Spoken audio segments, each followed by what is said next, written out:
Well, good morning. I'm trying something new, trying to get a little classic oldies in the background as I do this so that you don't have to listen to me if you don't want to. We're going to go over this Trump wants to be a dictator thing. He apparently got caught on a live mic recently saying, how he likes the respect that dictators get. And he went back. The first time I heard him say that or talk about that was in 2019. He was still president then.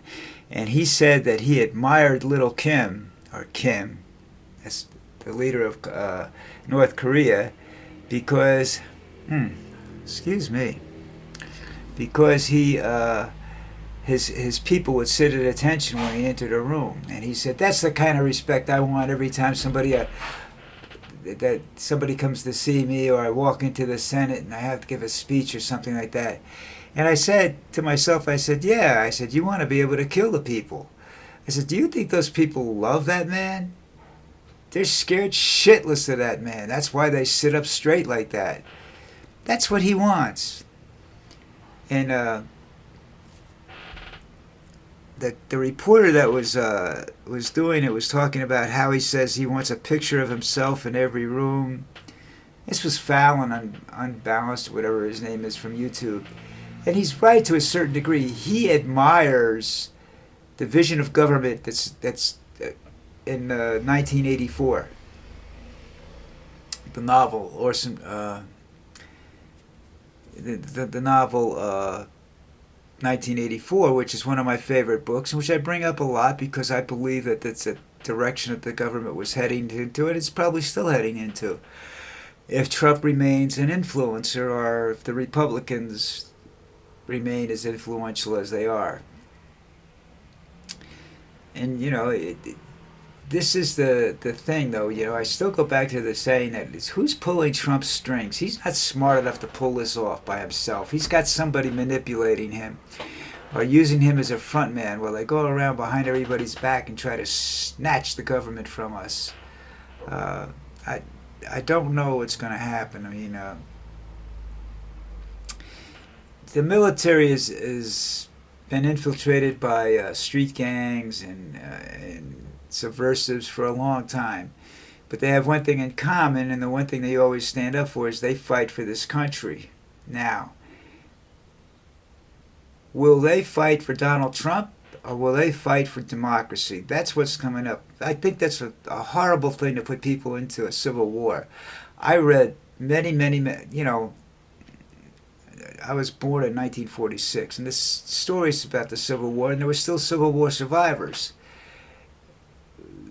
It's just like I've seen stories from every survivor of every war, My favorite line is from a guy I met when I was tending bar one time. He was about 78 years old at the time. This is quite a few years ago. And he said, we were talking about Audie Murphy, and he said to me, he says, don't ever stand in front of Audie Murphy.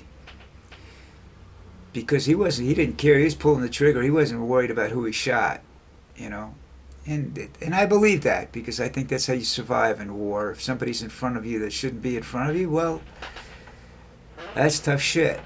And it sounds callous and horrible and anti-democratic, but that's the way life is. That's the way war is. It's not a gentle sport. It's not a gentleman's sport. You don't shake hands.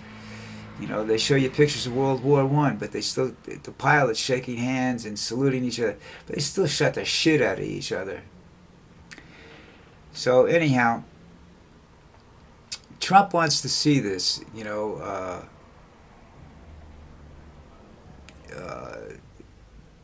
I don't know how to call it. You say dictatorial, but I think I've seen dictators that don't have as much power as Kim did over his people, and that's because it was a family thing. I mean, he was brought in from, he wasn't elected, he didn't take over anything, he was, his father died, and hey, here, you're in charge, and that's worked a lot for a lot of these people, some of these places that have dictatorial governments that are punishing, that will punish things if you don't do exactly what they want you to do the way they want you to do it, but yet somehow or another the people are allowed to live. We're a big country, a vast area of land. There's no way that he's going to be able to, that anybody's going to be able to walk in and take over everything, you know. I mean, there's a few million survivalists that'll just take off for the woods. And good luck finding those guys, because they've been preparing for this for 20 years now, you know. So I just can't. Well, what I can't understand is why free people would agree to let somebody, an asshole like him, who has absolutely nobody's interest at heart except his own, to take control of a country, which he's trying to do. And so I can't, this is why I say there's got to be other forces involved in this. It just can't be him, you know, and then a couple of Republican senators or something like that. There has to be something much, much more at hand here.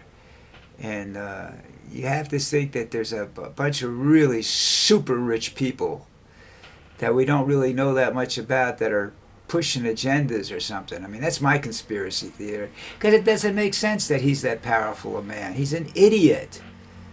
I mean, he's doing everything he can to destroy himself and destroy the political party he supposedly represents. So how in the world, you know, can he expect to get elected without somebody pulling the strings someplace along the line? All right? So listen, I'm going to, go back to reading articles and see if I can find something else to talk about this afternoon maybe. If not, I'll see you tomorrow.